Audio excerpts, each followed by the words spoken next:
ಯೋಂತಃ ಪ್ರವಿಶ್ಯ ಮಮ ವಾಚಮಿಮಾಂ ಪ್ರಸುಪ್ತಾಂ ಸಂಜೀವಯತ್ಯಖಿಲಶಕ್ತಿಧರಸ್ವಧಾಮ್ನಾ ಅನ್ಯಾಂಶ್ಚ ಹಸ್ತಚರಣಶ್ರವಣತ್ವಗಾದೀನ್ ಪ್ರಾಣಾನ್ನಮೋ ಭಗವತೆ ಪುರುಷಾಯ ತುಭ್ಯಂ.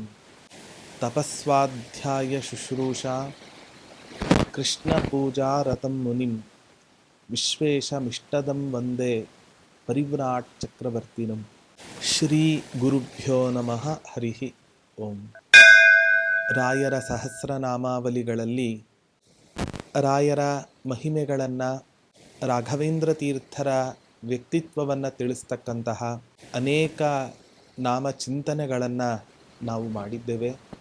ಇವತ್ತಿನ ದಿನ ರಾಘವೇಂದ್ರ ತೀರ್ಥರ ಇನ್ನೊಂದು ಮಹಿಮೆಯನ್ನು ನಿರೂಪಣೆ ಮಾಡತಕ್ಕಂತಹ ಒಂದು ನಾಮ ಓಂ ನಲಿನಾಕ್ಷಾಯ ನಮಃ. ರಾಯರು ಹೇಗಿದ್ರು ಅಂತ ವರ್ಣನೆ ಮಾಡತಕ್ಕಂತಹ ಒಂದು ನಾಮ ಇದು. ನಲಿನಾಕ್ಷ ಅನ್ನೋ ಶಬ್ದಕ್ಕೆ ಅರ್ಥ ಕಮಲದಂತೆ ಕಣ್ಣುಳ್ಳವರು ಅಂತ ಅರ್ಥ. ಪರಮಾತ್ಮನನ್ನ ಅನೇಕ ಸ್ತೋತ್ರಗಳಲ್ಲಿ ಕೊಂಡಾಡಬೇಕಾದ್ರೆ ಭಗವಂತನ ಕಣ್ಣು ಹೇಗಿತ್ತು ಅಂತ ಹೇಳುವ ಸಂದರ್ಭದಲ್ಲಿ ಕಮಲದಂತೆ ಅತ್ಯಂತ ವಿಶಾಲವಾದ ಕಣ್ಣುಳ್ಳವನು ಈ ಪರಮಾತ್ಮ ಅಂತ ಸ್ತೋತ್ರವನ್ನು ಮಾಡ್ತಾರೆ. ಹಾಗೆ ಬಿಂಬದಲ್ಲಿ ಆ ರೀತಿಯಾದ ವಿಶಾಲವಾದ ಕಣ್ಣುಗಳು ಇದೆ ಅಂತ ಹೇಳಿದ್ರೆ, ಅಂಥ ಬಿಂಬವನ್ನು ಅತ್ಯಂತ ನಿಷ್ಕಲ್ಮಶದಿಂದ ಉಪಾಸನೆ ಮಾಡತಕ್ಕಂತಹ ಪ್ರತಿಬಿಂಬದಲ್ಲಿಯೂ ಕೂಡ ಅದೇ ರೀತಿಯಾದ ಕಣ್ಣಿರಬೇಕು. ಇದರ ಇನ್ನೊಂದು ಚಿಂತನೆಯ ಹಿನ್ನೆಲೆಯನ್ನು ನಾವು ಗಮನಿಸೋದು ಅಂತಾದರೆ, ಕಮಲ ಯಾವ ರೀತಿಯಾಗಿ ಅತ್ಯಂತ ವಿಶಾಲವಾಗಿ ಇರುತ್ತೋ ಹಾಗೆ ರಾಯರ ಮನಸ್ಸು ಭಗವಂತನ ವಿಷಯದಲ್ಲಿ ಅತ್ಯಂತ ವಿಶಾಲವಾದ ಮನಸ್ಸು ಇತ್ತು ಅಂತ.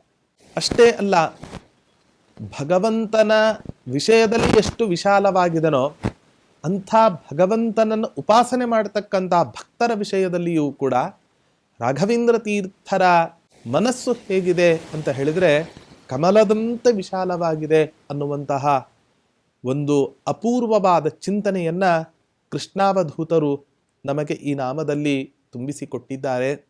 ಹಾಗಾಗಿ ರಾಯರ ಕಣ್ಣು ಮಾತ್ರ ವಿಶಾಲವಾಗಿದೆ ಅಂತ ನಾವು ಭಾವಿಸಬಾರದು. ರಾಯರ ಮನಸ್ಸೂ ಕೂಡ ಅಷ್ಟೇ ವಿಶಾಲವಾಗಿದೆ.